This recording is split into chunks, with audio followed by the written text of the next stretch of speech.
Hello and welcome to today's webcast where Gapwaves will present its first report for the first quarter of 2023. Joining us today to present are the CEO Jonas Ehinger and CFO Robert Berhof. And with that said, I hand over the floor to you, Jonas. Thank you very much, Ludwig. Thank you for joining us today. I'm here together with Robert, our CFO, to present and discuss our first quarter this year, and also some very recent and exciting developments in Gapwaves and for the company going forward. So I'll start with a few slides summarizing the quarter. I'm sure you've noticed that the report has been published, but we'll discuss some things that are worth mentioning and bringing up in this broadcast. So for those of you who are fairly new to Gapwaves, I just wanted to start with a very brief summary of the company. And as you may know, it was founded in 2011 at Chalmers Technical University here in Gothenburg by Professor Per-Simon Kildal. And we went public on Nasdaq First North in 2016. Gapwaves started as a company based on an innovation, and as such, we have of course protected that innovation and our antenna technology with a large number of patents, and it's also a pretty big focus for us going forward. We're currently around 40 employees in the company, and we have a good number of customer engagements. We'll talk more about that later in the presentation. And of course, we're headquartered here in Gothenburg.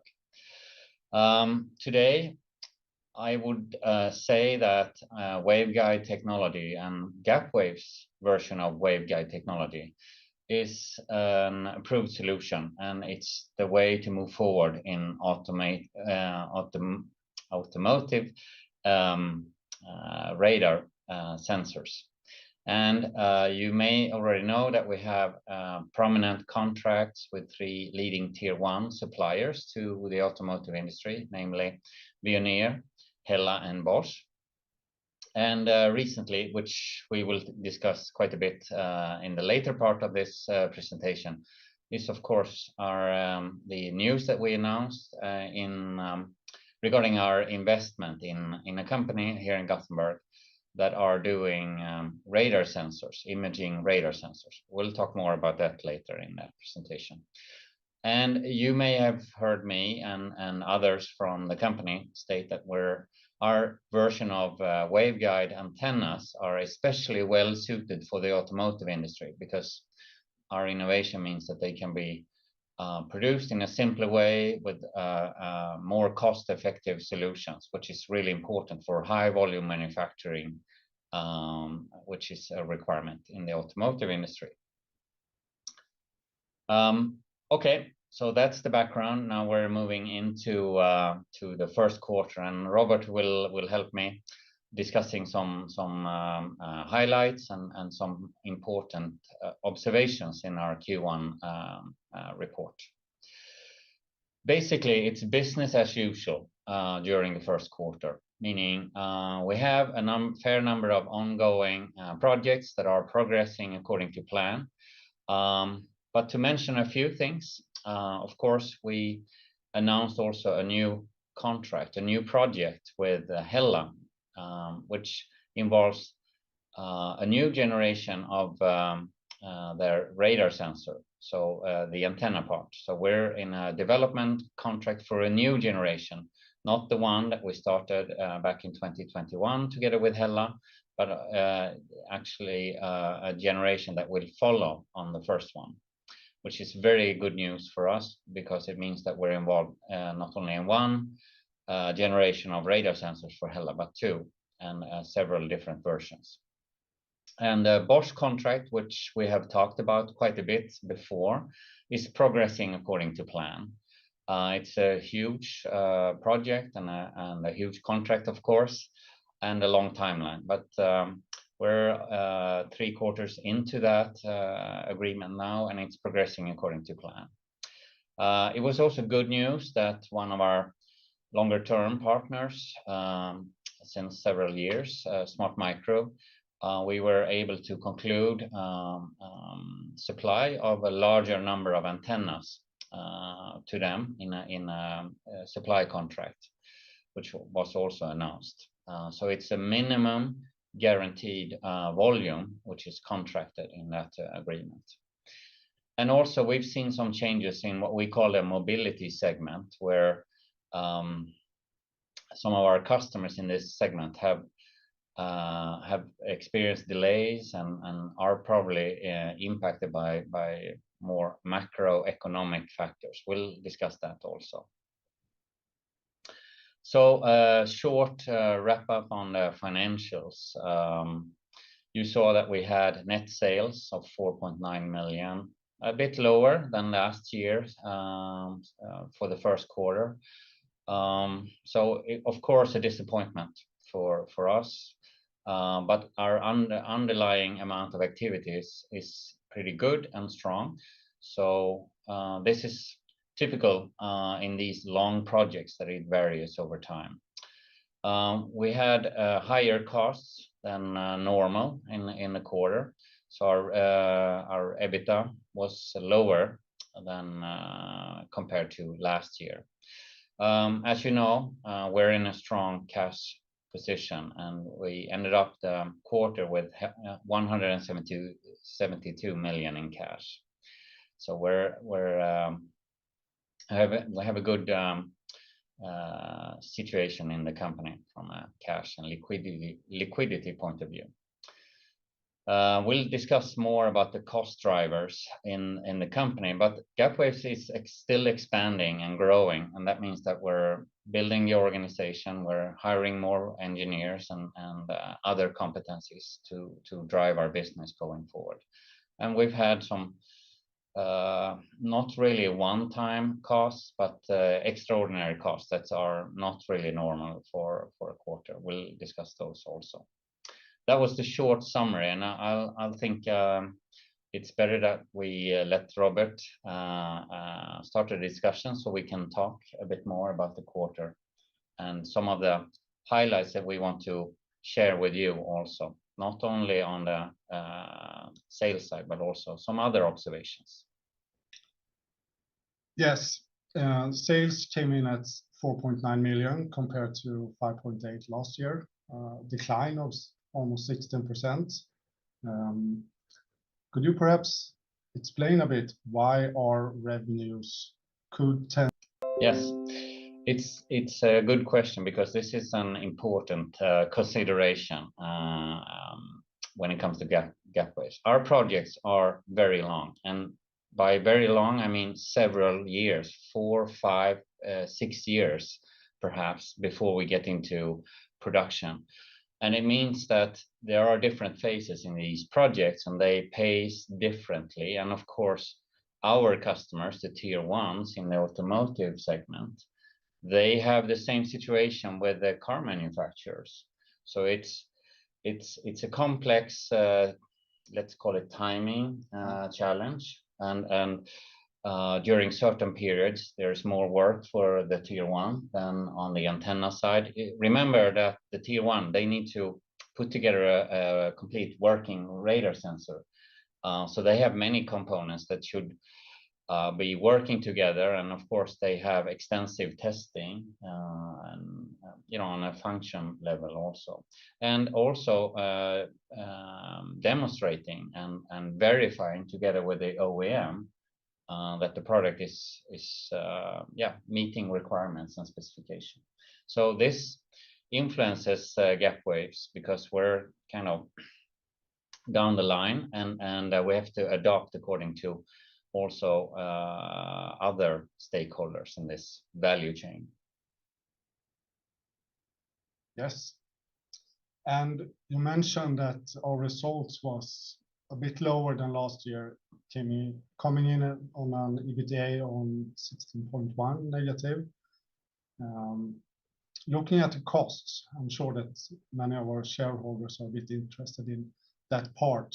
Are there any specific cost drivers we have talked about personnel expenses, expenses for consultants and travel expenses.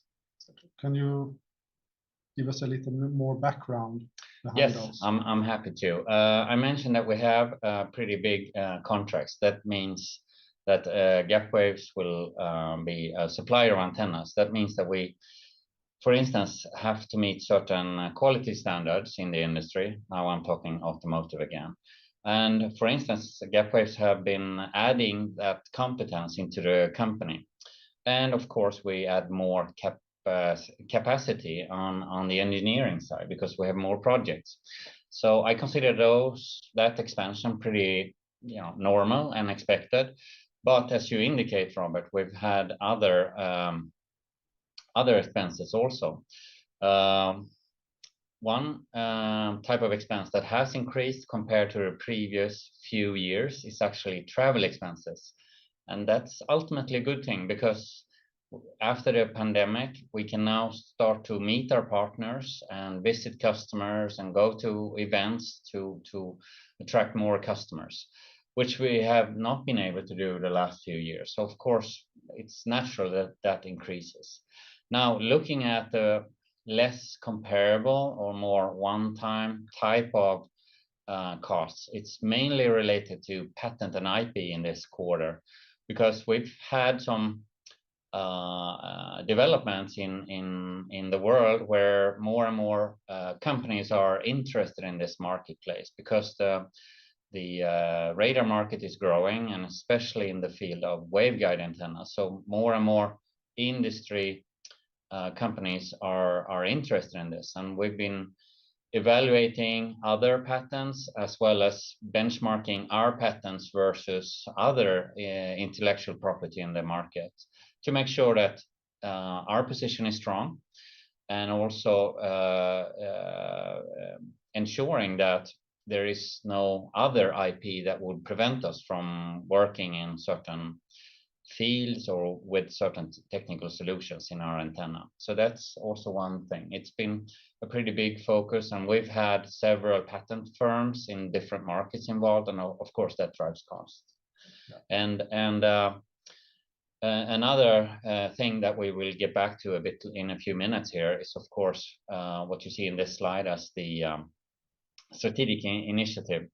And that's related to Sensrad and the investment that we've done. Of course, that involves legal costs and due diligence costs, etc. We've been going through Sensrad quite on a quite detailed level to make sure it meets our expectations and also is the right setup for this initiative going forward. And those are quite substantial costs that happen during a short period of time. Of course, it aggregates into the overall results in Q1. So Jonas, can you tell us a bit more about Sensrad and why Gapwaves are making this strategic move? Of course, I'm happy to.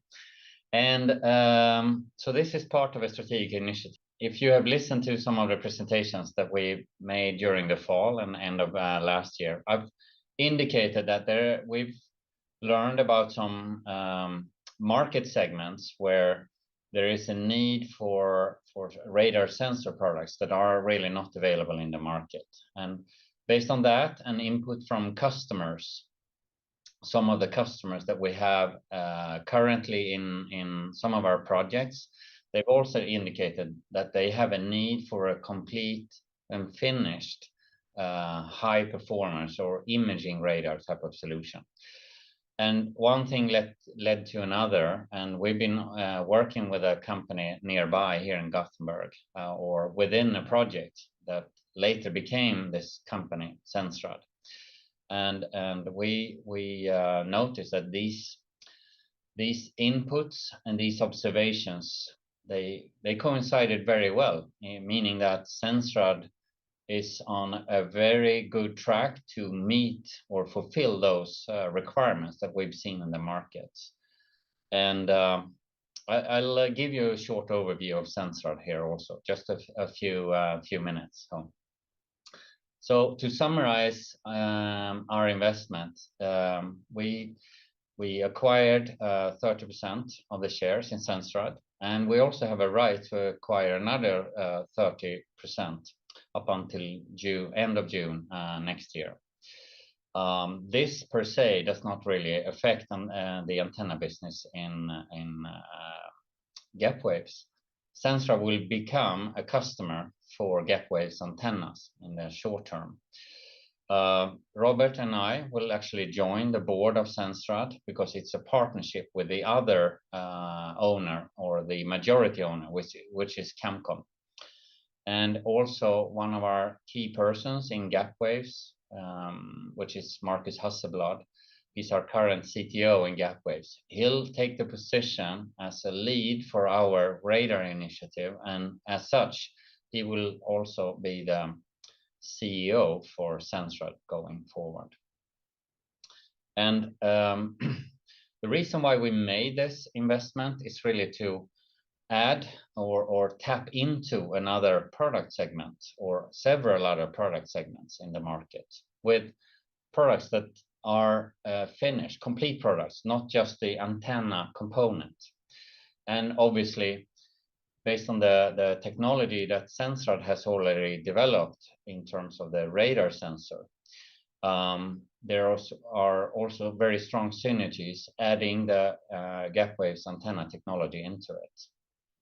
Of course, Sensrad has a strong R&D capability. It's an engineering setup, and they have a very strong technology base, especially with Arbe, who's providing the silicon chip, which is really a key component in creating a imaging radar sensor.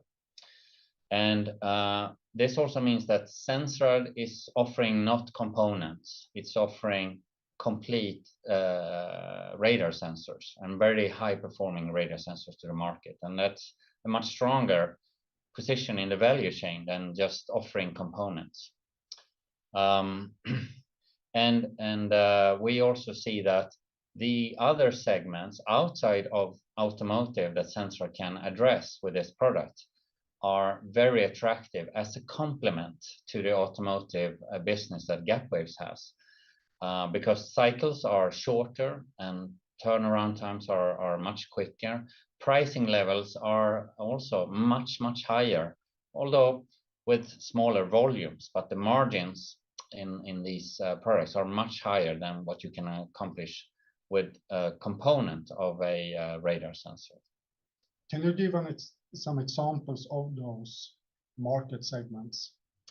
Yeah, some of the most exciting segments that may not be talked about that much are applications within, let's say, call it smart cities.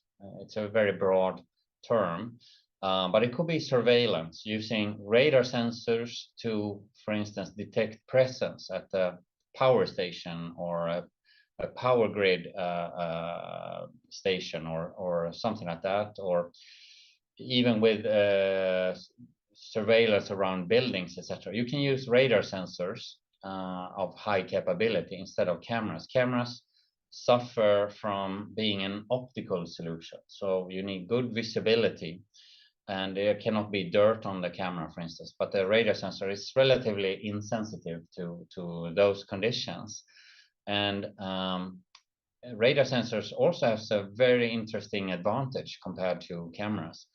They don't really threaten the integrity, personal integrity of a person. You can see that there is a person present, or in an area where they're not supposed to be, in a time when they are not supposed to be there, for instance. But you cannot see who it is. So I think that's nowadays is a very important aspect also. And there's other segments, for instance, in the delivery chain and freight type of vehicles, not only trucks on the public roads, but also working vehicles in closed environments like mines or harbors or even airports. I mean, there's all kinds of vehicles moving around, and it's a defined environment, and it can more easily be automated with the help of high resolution or imaging radar sensors compared to public roads, for instance, that are very complex. And what you see on this slide is actually the product. And Sensrad has products today. They are in a mature prototype phase. And during this year, we expect the commercial products to be available, of course, with a Gapwaves antenna inside. And as I mentioned, Sensrad is a young company. It's a spin-out from the mother company, Camcom Group. It's based here in Gothenburg, very close to Gapwaves, by the way.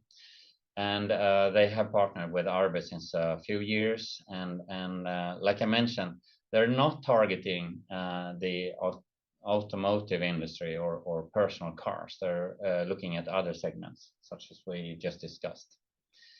And the product is called Hugin radar sensors. And there will be different versions of that product based on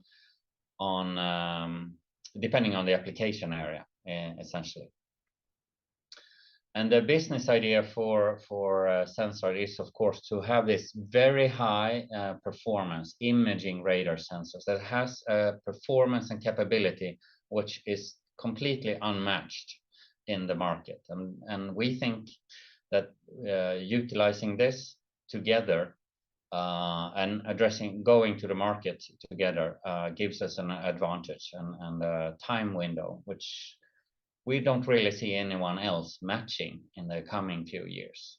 So that was a short summary of Sensrad and why we made the investment. But it's an important step for Gapwaves to actually move forward and also open up more business opportunities and expansion opportunities going forward for our waveguide technology.